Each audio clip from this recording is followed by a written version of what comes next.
Di video kali ini, kita kembali belajar pada tema 7, subtema 1, muatan pelajaran, ilmu pengetahuan, sosial. Masa penjajahan bangsa Eropa di Indonesia.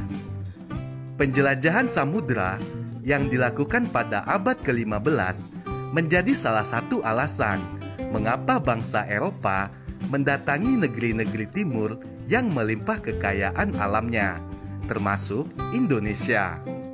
Hal ini terjadi untuk mewujudkan tujuan utama dari penjelajahan samudra, yaitu yang pertama mencapai kejayaan atau glory, yang kedua memiliki kekayaan atau gold, kemudian menyebarkan agama, gospel, dan mencari rempah-rempah.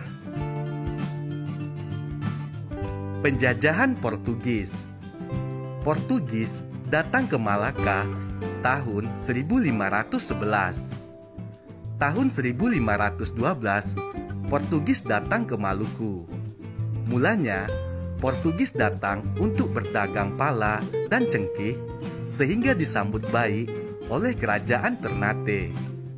Tahun 1522, Portugis membantu kerajaan Ternate mendirikan benteng untuk menghindari serangan dari kerajaan Tidore yang dibantu oleh Spanyol. Spanyol dan Portugis bersaing untuk menguasai perdagangan rempah-rempah di Maluku.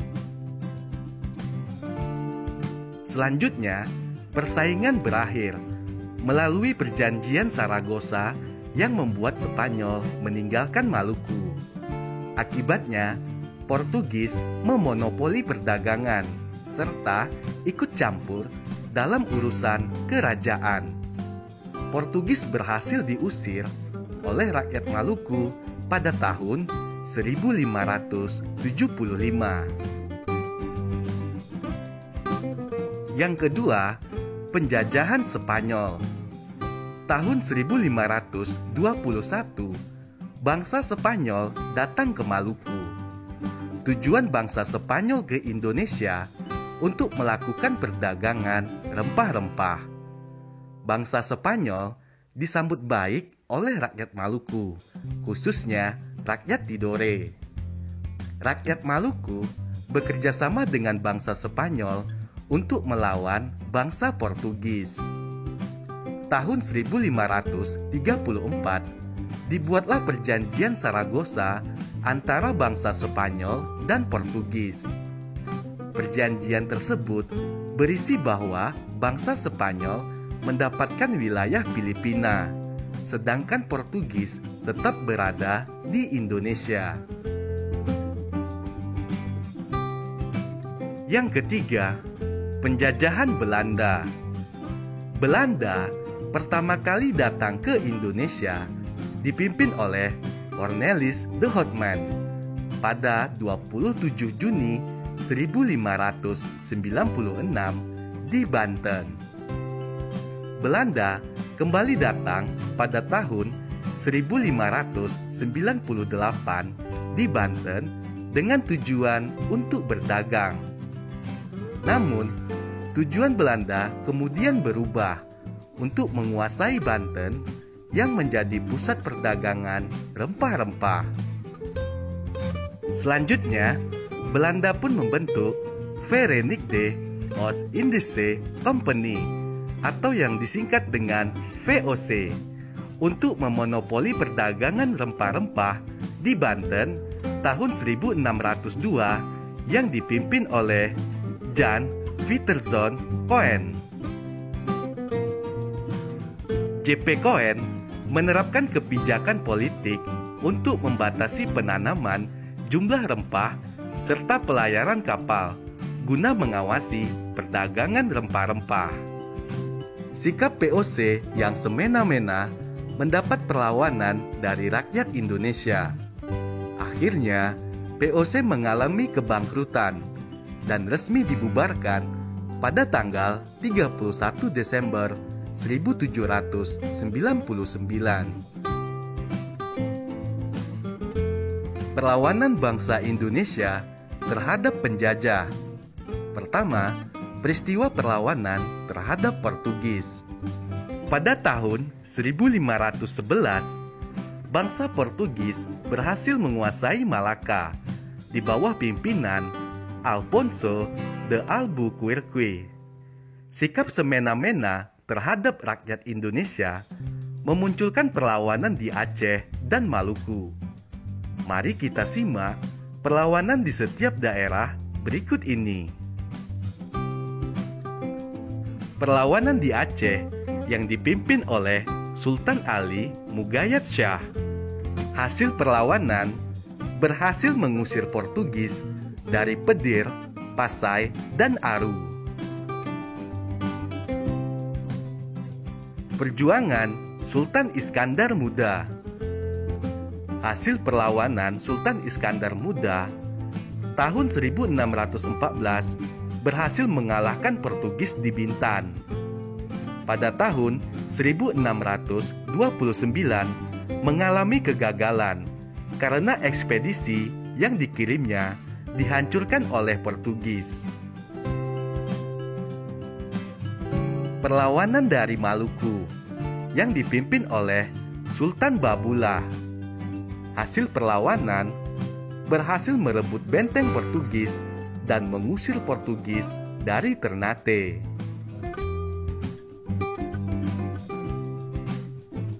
Sultan Hairun dari Maluku. Hasil perlawanan mengalami kegagalan. Hal itu disebabkan karena Sultan Hairun ditangkap dan dibunuh oleh Portugis yang berpura-pura mengadakan perundingan.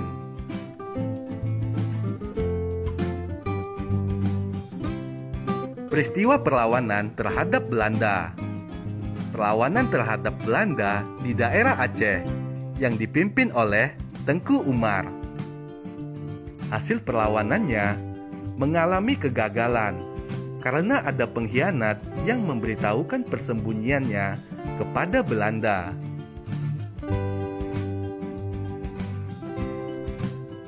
Perlawanan terhadap Belanda di Sumatera Utara yang dipimpin oleh Sisingamangaraja 12. Hasil perlawanan yang dilakukan oleh Sisingamangaraja 12 mengalami kegagalan.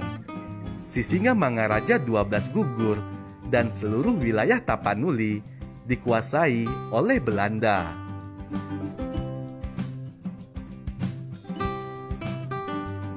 Perlawanan terhadap Belanda di Sumatera Barat yang dipimpin oleh Tuanku Imam Bonjol.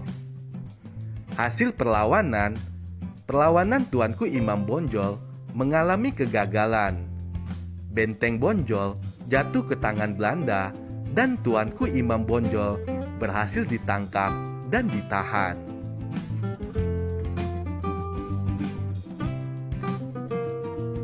Perlawanan terhadap Belanda di Banten di bawah pimpinan oleh Sultan Ageng Tirtayasa.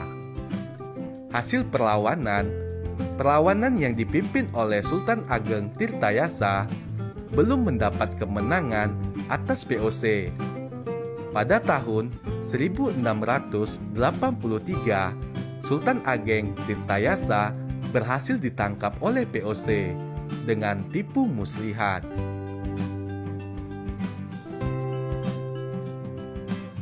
Perlawanan terhadap Belanda di Yogyakarta di bawah pimpinan Pangeran Diponegoro. Hasil perlawanan Pangeran Diponegoro. Perlawanan Pangeran Diponegoro mengalami kegagalan. Pangeran Diponegoro berhasil ditangkap Belanda.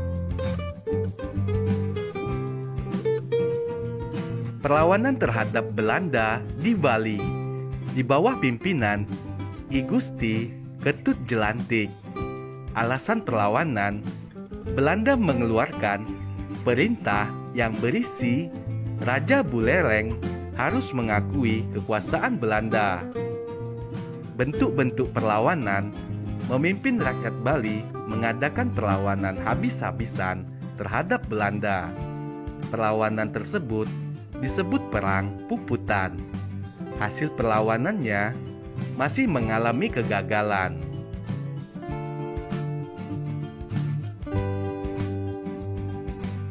Perlawanan terhadap Belanda di Kalimantan Selatan di bawah pimpinan Pangeran Antasari. Alasan perlawanan, Belanda ikut campur dalam urusan pergantian tahta. Belanda secara sepihak melantik Pangeran Tamijidillah sebagai Sultan Banjar. Bentuk-bentuk perlawanan, Pangeran Antasari dibantu Pangeran Hidayatullah mengadakan perlawanan di sekitar Sungai Barito. Perlawanan tersebut disebut Perang Banjar. Hasil perlawanan mengalami kekalahan. Pangeran Hidayatullah ditangkap oleh Belanda.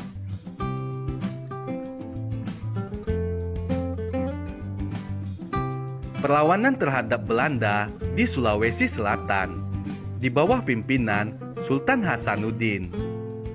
Perlawanan Sultan Hasanuddin mengalami kegagalan karena pengkhianatan Arung Palaka dari Bone. Sultan Hasanuddin harus menandatangani Perjanjian Bongaya tahun 1667 yang sangat merugikan rakyat Gorontalo Makassar. Perlawanan terhadap Belanda di Maluku di bawah pimpinan Thomas Matulesi atau Patimura. Thomas Matulesi atau Patimura berhasil merebut benteng Dorstede pada tanggal 16 Mei 1817. Kemudian, Patimura juga berhasil memukul mundur pasukan kolonial Belanda.